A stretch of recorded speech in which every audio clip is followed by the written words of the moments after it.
Bapak Ibu Saudara yang dikasihi Tuhan, selamat hari Minggu. Kembali kita beribadah dalam online service yang ketiga di bulan Mei ini. Dan saya percaya ketika kita datang sungguh-sungguh untuk memuji dan menyembah Tuhan, Dia sendiri yang akan turun tangan untuk memberkati dan menolong kehidupan setiap kita. Saya percaya hari-hari ini Tuhan mau setiap rumah-rumah dipenuhi dengan sukacita dan puji-pujian buat Tuhan Yesus. Haleluya. Mari dengan saya katakan, Kau terbesar dan mulia, ajaib semua perbuatanmu. Kau terbesar dan mulia, biarlah semua memuji. Mari kasih tepuk tangan buat Tuhan Yesus. Oh.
atas kehidupan kami. Kami mau bilang kehadiran-Mu adalah segalanya buat setiap kami Tuhan. Hadirat-Mu sumber segalanya buat kami. Pagi siang hari ini izinkan kami datang untuk menyembah-Mu Tuhan Yesus. Mari sama-sama saudara angkat kedua tangan kita. Mari kita sembah Dia.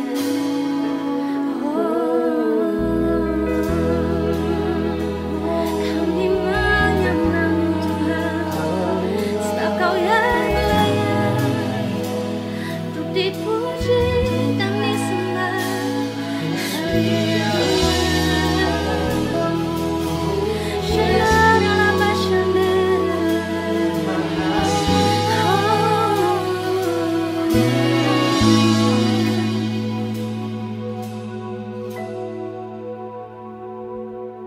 Hatiku mau menyembah-Mu, jiwaku merindukan Yesus.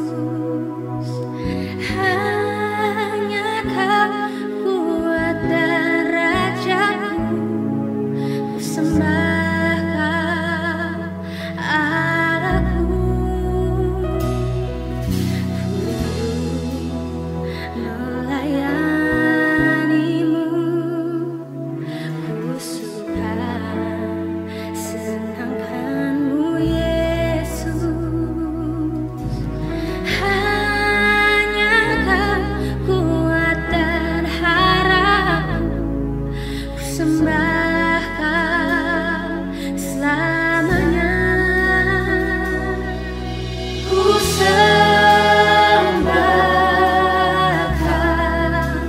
Yesus, ku sembah Kau. Segenap hatiku dan kekuatanku, ku rindu menyembah-Mu Yesus.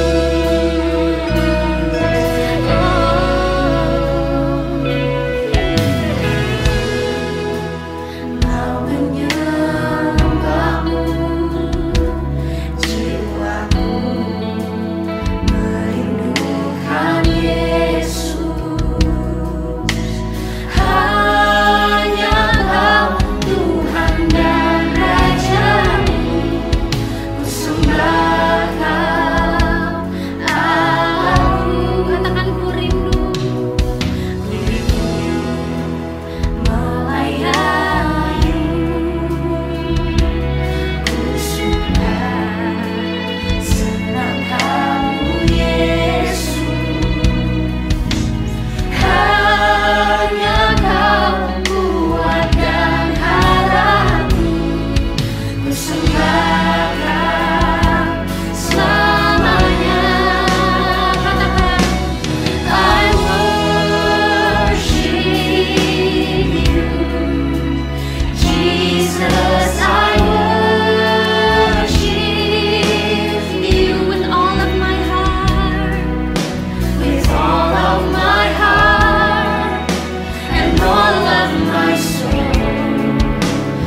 Kau Yesus yang layak disembah.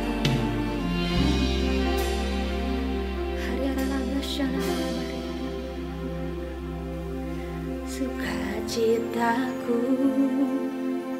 kekuatanku saat ku menyembahmu, pengharapanku, penolongku hanyalah Kau Bapa-Ku. Ku rindu kuasa-Mu nyata di hidupku.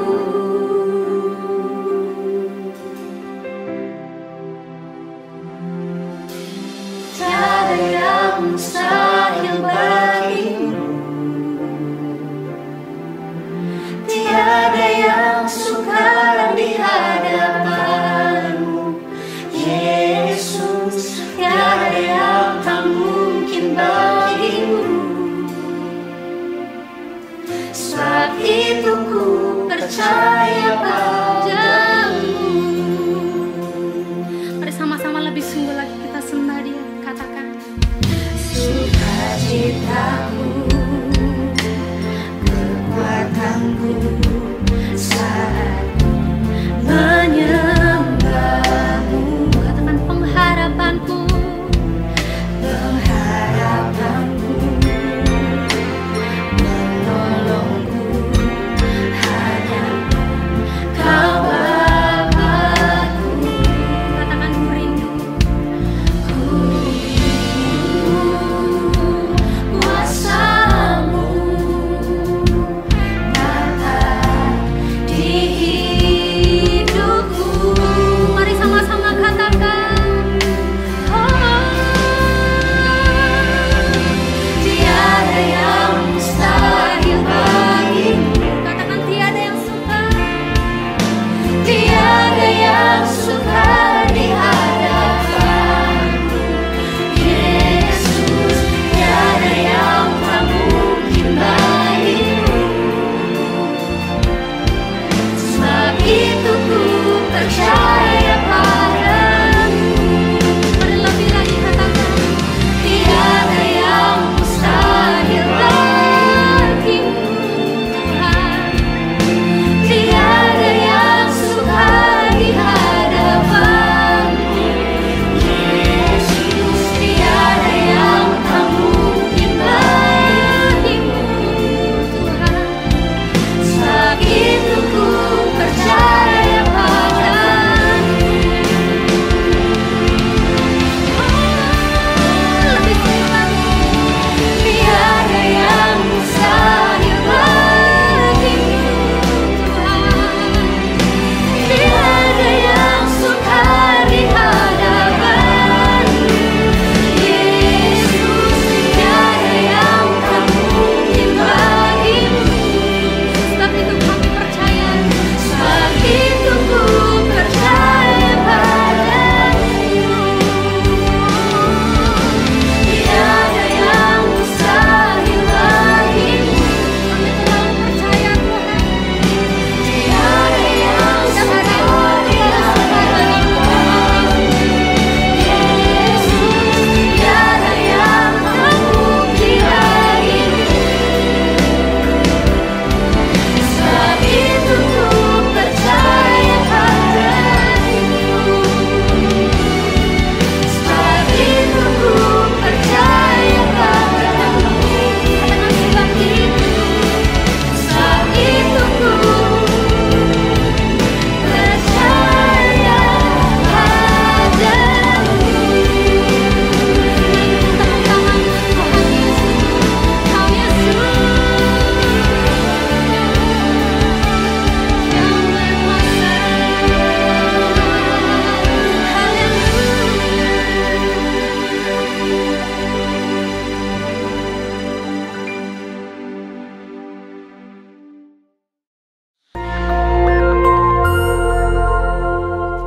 Shalom. Pada kesempatan ini kita akan membahas nabi dan nubuatan dalam gereja zaman now. Banyak orang bertanya, apakah masih ada nabi di zaman sekarang? Dan apakah Tuhan masih berbicara kepada manusia sampai sekarang? Jika iya, berarti Alkitab masih harus ditambah dengan nubuatan para nabi zaman sekarang. Karena Alkitab perkataan Tuhan. Apakah benar begitu? Mengapa insan Pentakosta mengklaim bahwa manusia masih dapat mendengar suara Tuhan sampai sekarang? Bahkan mendorong orang percaya untuk mengusahakan agar dapat memiliki karunia bernubuat. Apakah ini Alkitabiah? Mari kita melihat apa yang Alkitab katakan mengenai hal ini.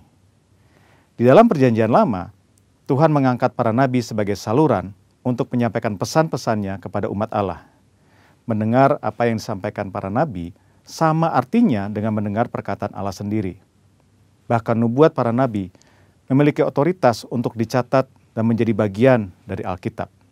Sementara itu, dalam Perjanjian Baru, Tuhan menunjuk para rasul sebagai saluran untuk menyampaikan pesan Tuhan.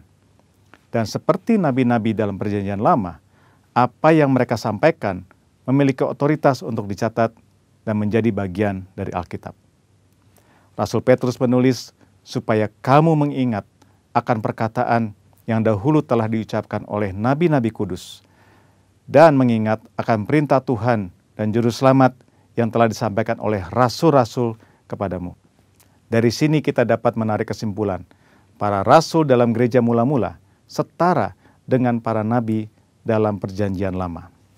Apa yang mereka sampaikan melalui inspirasi Roh Kudus memiliki otoritas sebagai firman Tuhan.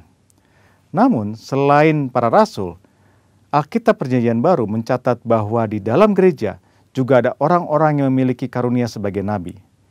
Di dalam 1 Korintus 12 ayat yang ke-28, Paulus menulis, ada orang-orang yang Tuhan tetapkan. Pertama, sebagai rasul. Kedua, sebagai nabi. Ketiga, sebagai pengajar. Dan selanjutnya, mereka yang mendapat karunia, mujizat, menyembuhkan, melayani, memimpin, dan untuk berkata-kata dalam bahasa roh. Mengapa Rasul Paulus menulis ada yang pertama, kedua, dan yang ketiga? Karena dalam pemikiran Paulus ada karunia yang lebih tinggi manfaatnya daripada yang lain. Dalam ayat 31, Paulus menulis, jadi usahakanlah untuk memperoleh karunia-karunia yang paling utama. Karunia manakah yang paling utama? Dalam pasal 14 ayat yang kelima, Paulus menulis, sebab orang yang bernubuat lebih berharga daripada orang yang berkata-kata dengan bahasa roh. Bukan berarti berbahasa roh tidak berharga. Karena Paulus sendiri berkata, aku mengucap syukur kepada Allah bahwa aku berkata-kata dengan bahasa roh lebih daripada kamu semua. Tetapi dalam hal membangun kepentingan jemaat, bernubuat lebih bermanfaat. Jadi, rasul adalah yang paling utama. Karena para rasul lah yang menanam dan membangun gereja.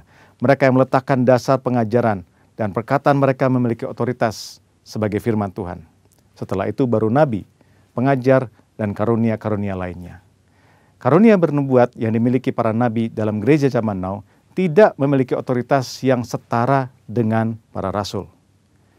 Hal ini terlihat ketika dengan tegas Paulus berkata bahwa para nabi harus tunduk kepada dia sebagai rasul yang memiliki otoritas menyampaikan perintah Tuhan. Jika ditarik dalam konteks zaman sekarang, para rasul murid-murid Yesus sudah tidak ada. Tetapi sekarang kita memiliki Alkitab yang sudah lengkap lewat tulisan para rasul. Oleh karena itu, nubuatan dari para nabi zaman now harus tunduk kepada otoritas Alkitab. Paulus berpesan kepada jemaat di Tesalonika untuk menguji nubuat-nubuat dari para nabi dalam gereja. Janganlah padamkan roh dan janganlah anggap rendah nubuat-nubuat. Ujilah segala sesuatu dan peganglah yang baik. Kata menguji atau menanggapi memiliki pengertian seperti orang yang memilah-milah, membedakan atau menilai. Standar apa yang digunakan? Firman Tuhan. Lalu, jika nubuatan seorang nabi tidak lolos uji, apa konsekuensinya? Dalam Perjanjian Lama, nubuatan para nabi memiliki otoritas setara dengan perkataan Tuhan sendiri. Jadi, jika ada nabi yang memberikan nubuatan palsu, akan mendapatkan konsekuensi yang berat. Namun, hal ini sama sekali tidak terlihat dalam petunjuk Paulus mengenai pelaksanaan nubuatan. Mengapa? Hal ini jelas karena bagi Paulus, nubuatan para nabi zaman now tidak memiliki otoritas yang sama dengan nubuatan nabi dalam perjanjian lama. Nubuatan nabi perjanjian baru sangat berharga, namun terbatas. Nubuatan nabi-nabi perjanjian baru tidak setara dengan firman Tuhan. Oleh karena itu harus selalu diuji oleh seluruh jemaat, terutama para pemimpin gereja. Namun jika nubuatan nabi-nabi perjanjian baru tidak sempurna, lalu buat apa bernubuat? Paulus dengan jelas mengajarkan, kejarlah kasih itu dan usahakanlah dirimu memperoleh karunia-karunia roh, terutama karunia untuk bernubuat. Kenyataan bahwa nubuatan yang disampaikan oleh para nabi perjanjian baru sifatnya tidak sempurna, tidak lengkap, tidak memiliki otoritas yang sama dengan Alkitab, tidak membuat orang percaya berhenti untuk mengusahakan memperoleh karunia-karunia bernubuat. Orang percaya harus mengusahakan untuk memperoleh karunia-karunia roh, terutama bernubuat, karena itu adalah perintah Allah. Tuhan bisa memakai saudara untuk menjadi berkat kepada umat Tuhan dengan menyampaikan apa yang Roh Kudus nyatakan kepada saudara. Tuhan Yesus memberkati. Maranatha.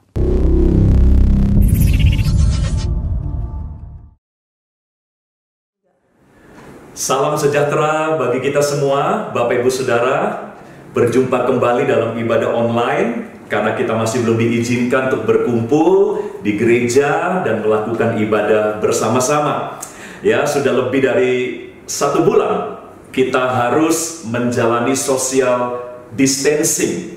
Ya, dan memang itu baik buat kita, sekalipun tentu bosan, jenuh. Ya, mungkin beberapa kita mulai jengkel, marah, mulai menyalahkan seseorang atau siapapun juga. Tetapi saya mau beritahu saudara bahwa memang kita tidak ada pilihan lain. Di masa di mana wabah virus corona ini belum bisa tertangani dengan baik, maka mau tidak mau kita harus bersabar menjalani social distancing ini. Saudara, itulah sebabnya hari ini saya mau share firman Tuhan tentang kesabaran. Ya, karena inilah satu-satunya yang harus ada dalam hidup kita. Kita nggak bisa memaksa agar jangan lama-lama dong dan sebagainya, nggak bisa. Tapi mau nggak mau kita nggak punya pilihan lain selain harus bersabar dalam masa-masa social distancing ini. Ya, sehingga dengan kesabaran kita, maka biarlah program social distancing ini bisa berhasil dan bisa membuat virus corona segera lenyap dari lingkungan kita. Ya, mari saya mau share firman Tuhan hari ini dalam Yakobus pasal yang kelima, Bapak Ibu. Yakobus pasal yang kelima ayat yang ke-7 sampai ayat yang ke-11. Yakobus 5 ayat 7 sampai ayat yang ke-11. Saya mau bacakan demikian firman Tuhan. Karena itu saudara-saudara, bersabarlah sampai kepada kedatangan Tuhan. Sesungguhnya petani menantikan hasil yang berharga dari tanahnya, dan ia sabar sampai telah turun hujan musim semi dan hujan musim gugur. Kamu juga harus bersabar dan harus meneguhkan hatimu, karena kedatangan Tuhan sudah dekat. Saudara-saudara, janganlah kamu bersungut-sungut dan saling mempersalahkan, supaya kamu jangan dihukum. Sesungguhnya hakim telah berdiri di ambang pintu. Nah, saudara-saudara, turutilah teladan penderitaan dan kesabaran para nabi yang telah berbicara demi nama Tuhan. Sesungguhnya kami menyebut mereka berbahagia, yaitu mereka yang telah bertekun. Kamu telah mendengar tentang ketekunan Ayub, dan kamu telah tahu apa yang pada akhirnya disediakan Tuhan baginya, karena Tuhan Maha Penyayang dan penuh belas kasihan. Dalam ayat 7 sampai ayat 11 ini muncul 5 kali kata sabar. Ditambah lagi dengan 2 kali muncul kata tekun. Sabar dan tekun itu mirip-mirip lah ya. Jadi sepertinya memang kesabaran adalah sentral dari yang dibicarakan Tuhan dalam ayat 7 sampai ayat 11 ini. Nah Bapak Ibu Saudara, jujur saja ya, dari zaman dulu sampai zaman sekarang, menjadi orang sabar itu adalah pergumulan yang berat bagi semua orang. Dan bahkan saya mau katakan, apalagi di zaman sekarang. Zaman dulu saja untuk jadi orang sabar susah, apalagi zaman sekarang. Di zaman dimana kita terbiasa dengan segala yang cepat, pasti akan lebih sulit untuk bersabar di zaman yang serba cepat ini.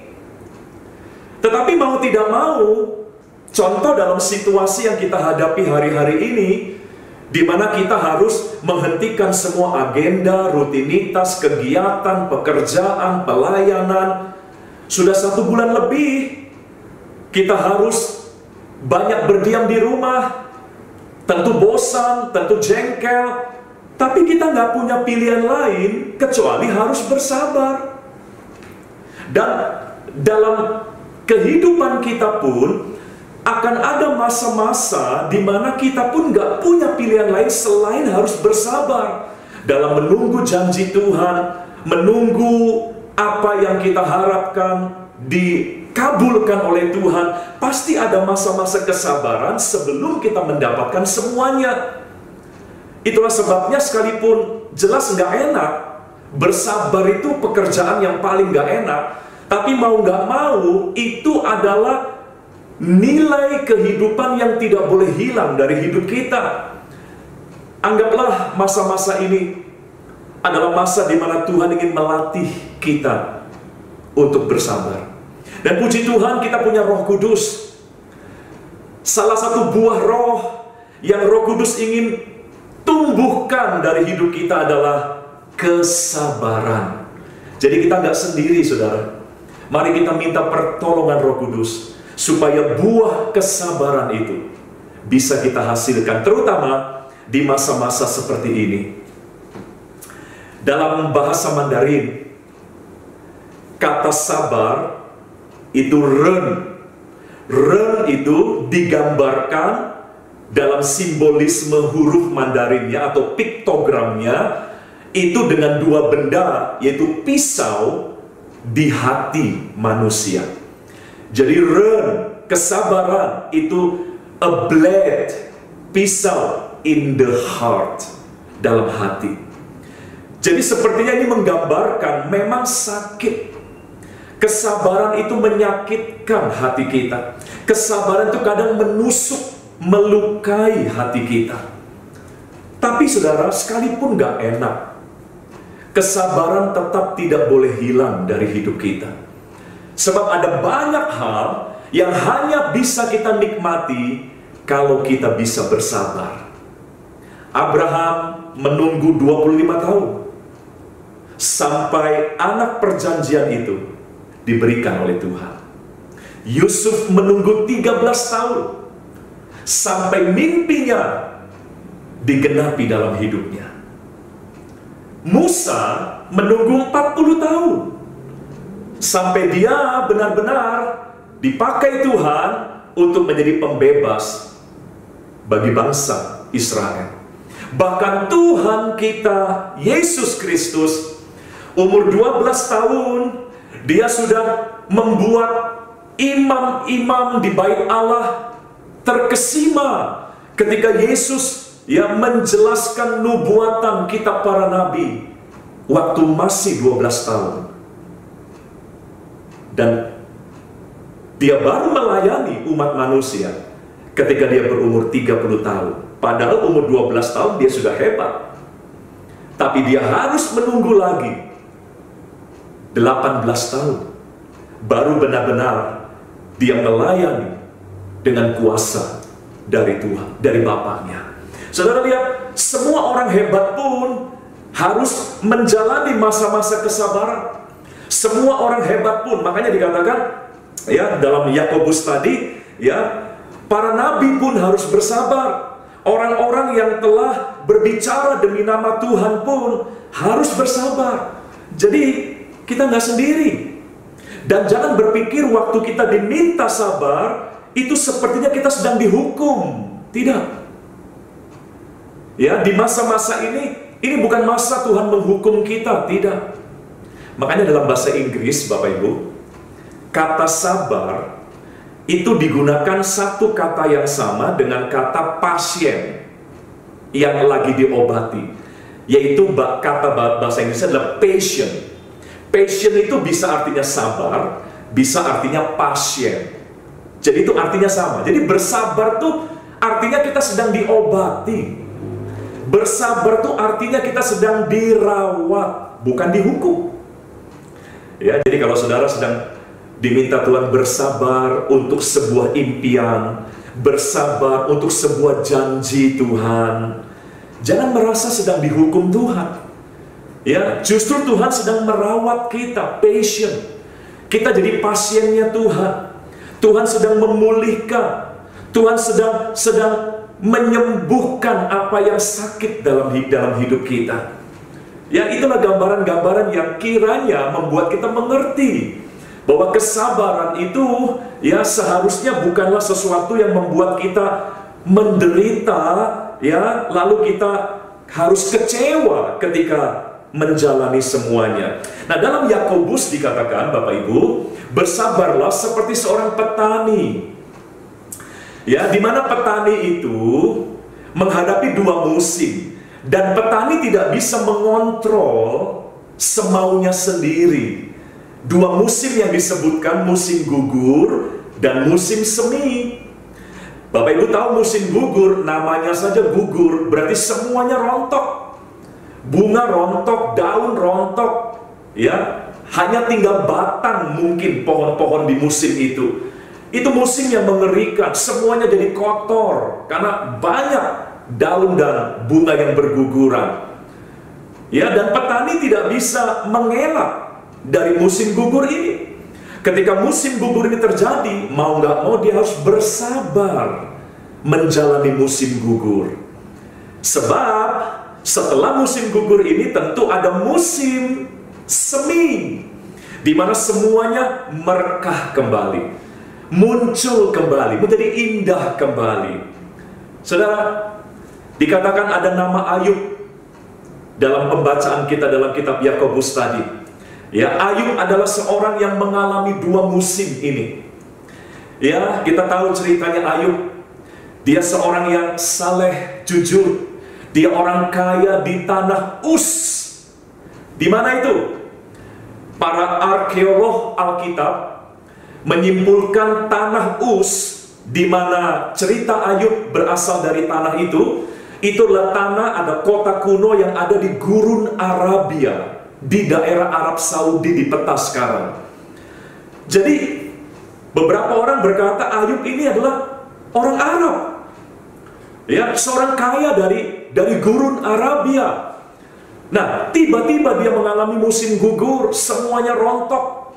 Kekayaannya rontok, keluarganya rontok, kesehatannya pun rontok. Dan apa yang dia bisa buat? Dia sempat mengeluh, dia sempat berdebat, dia sempat membela diri. Apakah musim gugurnya selesai? Tidak.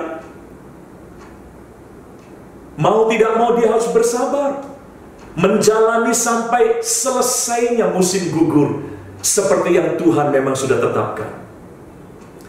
Tapi lihat, ketika Ayub mampu melewati musim gugurnya dengan baik, kita tahu pada akhirnya dikatakan Tuhan memberikan musim semi bagi Ayub, di mana semua yang indah muncul kembali, lebih indah 2 kali lipat dari sebelumnya, lebih banyak 2 kali lipat dari sebelumnya. Jadi Yakobus tadi ingin mengajak kita, ayo sabar, sabar. Memang gak enak waktu menjalaninya, tapi lihatlah Ayub. Ya, engkau tahu apa yang pada akhirnya Tuhan sediakan bagi dia. Saudara, mari ya kita jalani dengan sabar masa-masa yang gak enak ini. Masa-masa dimana semuanya gugur, agenda-agenda kita gugur, planning-planning kita rontok semua. Ya, impian-impian kita harus hilang untuk sementara waktu ini. Nggak apa-apa, sabarlah. Sebab ada waktunya nanti musim gugur ini akan selesai. Ya, dan ketika selesai ada musim semi yang pasti tidak akan mengecewakan, yang Tuhan sudah siapkan untuk kita nikmati.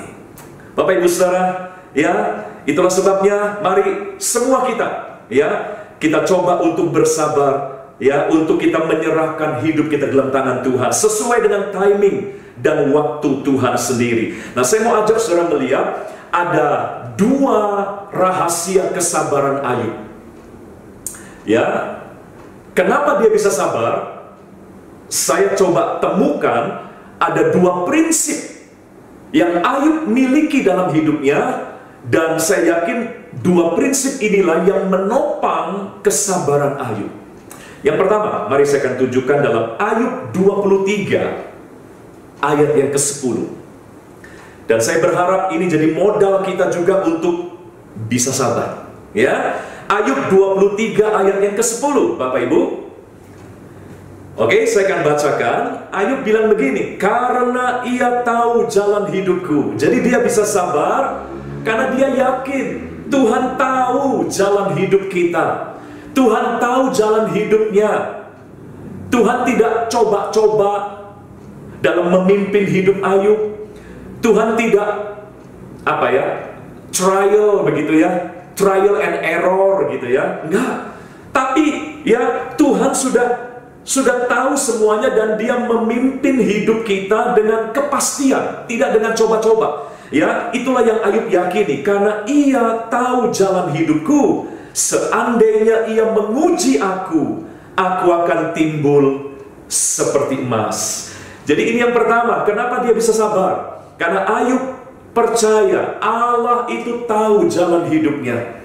Ya, dan yang selanjutnya Ayub berkata, kalau toh aku diuji seperti emas, aku diuji, aku akan muncul, timbul nantinya seperti emas. Jadi Ayub tahu ending dari semuanya.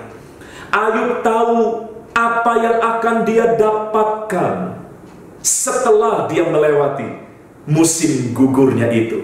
Saudara, seperti kita nonton film, saudara. Ya, biasanya jagoan kita dalam film itu di tengah-tengah pemutaran film itu biasanya ya ketangkep lah, babak belur lah, bahkan mungkin hampir mati.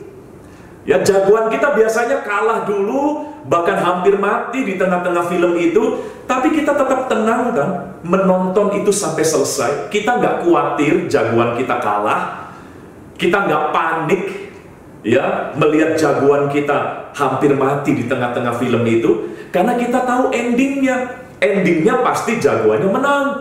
Nah, seperti itulah ya kenapa Ayub bisa sabar. Ya, dia tidak panik, dia tidak cemas, karena yang pertama dia tahu Allah mengerti jalan hidupnya, dan dia tahu juga endingnya apa. Saudaraku, pada dulu Ayub belum punya Alkitab seperti kita. Kita sekarang punya Alkitab, kita tahu apa rencana Tuhan bagi kita, apa masa depan kita di dalam Tuhan. Yeremia 29 ayat 11, kita tahu bahwa rancangan Tuhan adalah rancangan yang baik, bukan rancangan kecelakaan. Rancangan yang mendatangkan damai sejahtera, rancangan yang penuh harapan. Kitab Roma berkata Allah turut bekerja dalam segala perkara untuk mendatangkan, ujung-ujungnya mendatangkan kebaikan bagi kita. Padahal Ayub belum punya Yeremia dan Roma tadi, tapi dia sudah punya iman, percaya bahwa Tuhan pasti sedang mempersiapkan yang baik di akhir musim gugurnya itu. Jadi kalau Ayub saja yang belum punya Alkitab seperti kita, dia bisa percaya dan sabar di musim gugurnya. Harusnya kita lebih bisa. Ayo, jangan cuma ikuti perasaan kita. Hadapi situasi ini berdasarkan apa yang kita tahu dari firman Tuhan. Makanya baca firman Tuhan, ya, supaya kita tahu apa rencana Tuhan di balik semua peristiwa yang harus kita jalani. Itulah yang pertama. Ya, Ayub berkata, karena ia tahu jalan hidupku. Ya, seandainya ia menguji aku akan muncul sebagai emas murni. Yang kedua, statement Ayub yang luar biasa, yang saya yakin ini jadi modal di mana dia bisa bersabar di musim gugurnya. Saya ajak saudara melihat dalam Ayub 19 ayat yang ke-25. Ayub 19 ayat 25. Saya akan bacakan demikian. Ayub berkata begini, tetapi aku tahu penebusku hidup, dan akhirnya ia akan bangkit di atas debu. Jadi dia fokus tidak kepada masalahnya, dia fokus tidak kepada apa yang hilang, dia fokus tidak kepada musim gugurnya yang parah, tapi dia arahkan perhatiannya, ingatannya, kesadarannya bahwa dia punya penebus yang hidup. Bukankah kita juga punya penebus yang hidup? Kita baru merayakan minggu lalu, Yesus penebus kita sudah bangkit mengalahkan maut. Padahal Ayub dulu belum kenal Yesus, saudara. Ayub hidup di zaman di mana belum ada Alkitab. Bahkan Ayub hidup di zaman di mana Taurat pun belum ada. Ya, tapi dia punya iman, ya, yang sudah mengerti bahwa Allahnya bukan sekedar pencipta, tapi Allahnya adalah penebus segala ciptaannya. Jadi kalau Ayub saja di zaman itu di mana Yesus belum dinyatakan bisa percaya bahwa dia punya penebus yang hidup, mari saya ajak kita juga harusnya lebih bisa percaya dibanding Ayub. Karena kita sudah mengenal Yesus, kita sudah merayakan Paskah setiap tahun. Tahun ini entah Paskah yang keberapa kita rayakan, di mana kita diingatkan kita punya penebus yang hidup. Mari jangan cuma ingat ada corona, tapi ingatlah juga kita punya Yesus penebus yang hidup. Ya, kalau dia sudah bisa selamatkan kita dari virus maut, kematian, dosa, maka kita sangat yakin dia sanggup menyelamatkan kita dari virus corona. Percayalah, saudara, ya, dan bersabarlah atas dasar kepercayaan kita bahwa dia tahu jalan hidup kita. Dan atas dasar kepercayaan kita bahwa dia Allah penebus kita, maka kita akan menjalani masa-masa ini dengan tenang dan sabar, tidak perlu takut. Saya akan akhiri, Bapak Ibu. Bapak Ibu tahu di Brazil ada patung Yesus, ya, dalam posisi merentangkan kedua tangannya. Itu patung yang sempat menjadi patung Yesus tertinggi di dunia sebelum dikalahkan oleh yang di Toraja di Indonesia. Nah, sejarahnya begini.